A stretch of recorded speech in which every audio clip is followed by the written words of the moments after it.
We're gonna make some jam. Today we're gonna be making some raspberry jam. This is a gallon Ziploc of raspberries that we picked from the garden, right? This last summer. And I kind of forgot about it, and I found it in my freezer the other day. So we're gonna turn this into some raspberry preserves. And I also have like a half frozen bag of raspberries that I also found in there that we haven't really used. So we're gonna try to make some jam and can it up today. You can also use this recipe with fresh raspberries, but we're gonna be using frozen, and this is kind of a great way, especially if you don't have a lot of raspberry plants, because you can harvest them at the peak of their ripeness, throw them in a freezer bag, and then when you have enough to make jam, you can pull them all out, and it'll still be amazing and delicious. Can you pour those into this pot for me? There you go. Good job. That's a lot of jam, hun. That's a lot of raspberries. All right. Okay, so there's probably about 10 cups of raspberries in here. We're going to turn on the heat. Okay, you can't touch this now, okay? It's gonna be really hot. So this we're gonna let heat up, and I'll be stirring it occasionally, and then I'll add the sugar once it's kind of come down a little bit.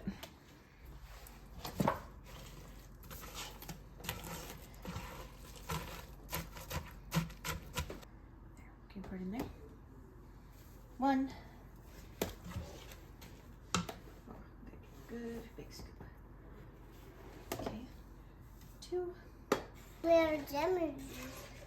Ooh, look at all those yummy raspberries. I eat our raspberries. You're gonna eat all of the raspberries? I'll just help you a little. You gotta do 5. Can you count to 5? 1. 5. Okay, so currently this is cooking. It's not boiling yet. I just have it at medium heat, but it is, you know, getting somewhere. So we have our raspberries going here. I just turned on this burner, and this is my water bather. I have my clean jars in here. This was cold water. I put my cold jars in there, and I'm going to bring this up to a boil, and then that will kind of make sure I have enough water in my water bath, and also get the jars nice and hot while also bringing my water up to temperature. And then theoretically, once these are done getting warm, this will also be done cooking, and then I can just put them in my jars and throw them right back into my water bath. While our jam is going, I'm going to put this plate in the freezer so that I can test if it's ready when the time comes. All right, now that it's starting to boil, I'm going to start skimming off the top. I'm essentially trying to kind of gather up some of this foam that's gathering.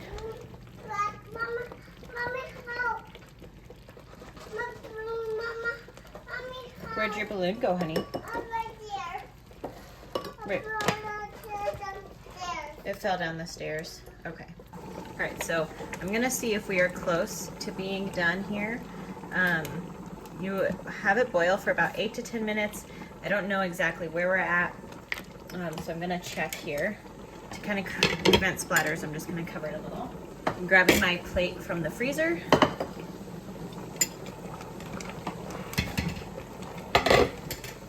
I'm just gonna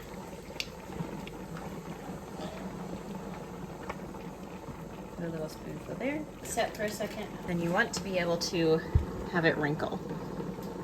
So I would say that it's not ready yet. It tastes delicious. It is not quite to the point where it's probably thick enough, so we're gonna just keep stirring it.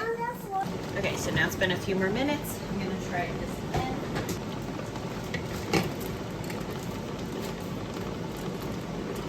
So now we're gonna try this again.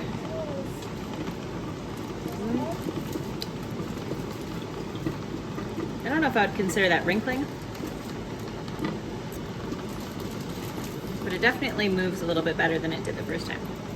Now that this has started boiling, so I'm just gonna shut it off. It'll stay pretty hot, and we'll get back up to temperature really quickly. So I think it is done. I'm going to cut the heat here and remove it from the heat and let it cool down for just a second until it stops boiling. and then I will can it up into my jars. So this heat is cut. This is a piece of canning equipment. You don't necessarily need it, but it does make canning a lot easier. So they're really cheap for like a kit of even 3 of these. A kit for like canning equipment for all of this is I think like only $10.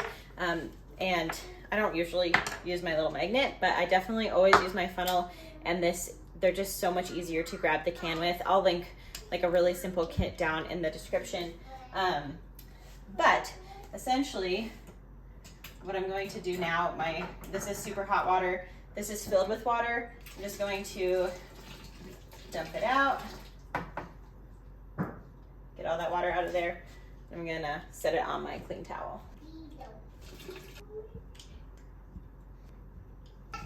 And you can kind of turn this back on to boil so that your water gets ready. Then in terms of the tops, I'm going to take just a little bowl here.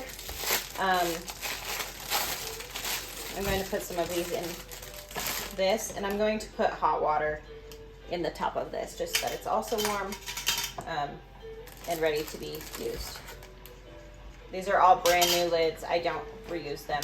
The very last thing that I'm going to get ready for canning these up is I'm going to get a little bowl of white vinegar for cleaning off the edges, because you want to make sure that you get a really nice seal. Okay, so on this jar, my jars are still pretty hot.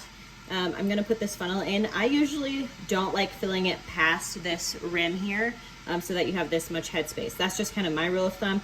I know for each thing there's kind of a different amount of headspace that is recommended, but I kind of just fill up to this line.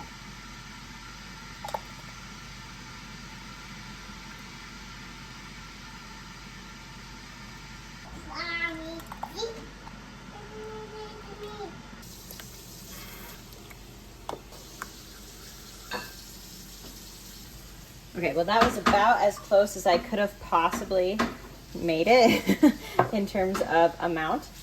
So I'm just going to dip my towel in a little bit of vinegar and just go around and make sure all of the tops are really nice and clean so that I can make sure there's a really good seal. And clean up any little spills. Now this is where you can use the little magnet guy. Pop them on. And then I'm going to go around and just tighten on these. You just want them finger tight, so I just kind of get them to when they stop and then kind of give it a little bit of an extra turn. It doesn't need to be on, you don't want it on crazy tight. You want to just put them in your now boiling water, and you want to just make sure there's about an inch of water above the tops of your lids. And I'm going to set a timer for 15 minutes and then I'll remove these. Okay, my timer went off for 15 minutes, so I'm going to shut this off, and I'm just going to put them on this towel, and I'm going to leave them here for 24 hours with the rings on, and then once that's done, and I'm going to come back, take off all of the rings, and we should have seals on all of them. Do not touch the top of these because you want to make sure that they seal on their own.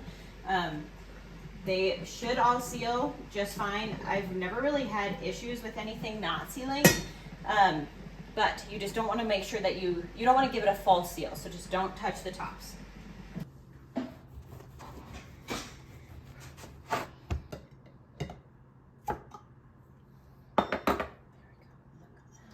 Ooh, look at that. Doesn't look too bad, does it? Not bad. Okay.